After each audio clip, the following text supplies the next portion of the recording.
I really think about that Laura is this beacon of possibility and hope for the rest of these characters, and that everyone interacts with her at one point. And despite the sadness and the depression and the angst and the fight that we're having to navigate this terrible, terrible, terrible experience of being in Silent Hill, here comes innocent Laura, who just wants to live the best life she can, who's already suffered too much at 8 years old. First half of this feels like Laura interacting with everybody.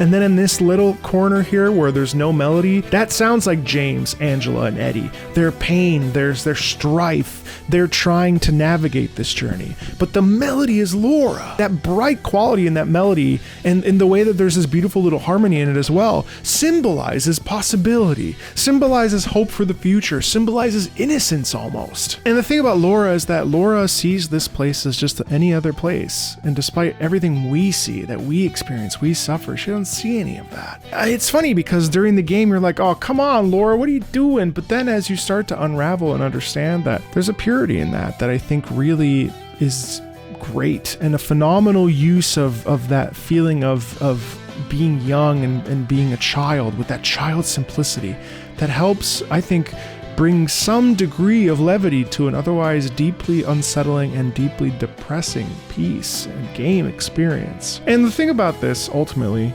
is that this game is real. There are games like this that really lean on the reality of life, the fleetingness of life, the temporary, impermanent aspects of life. I think of James as a character, and I feel sorry for him. I don't think that James is truly a bad person. I think that James was sad and angry and frustrated. And anyone who's been a caretaker for someone who's sick and actively dying, it's really hard to process a lot of those emotions. And all your feelings that come up are valid.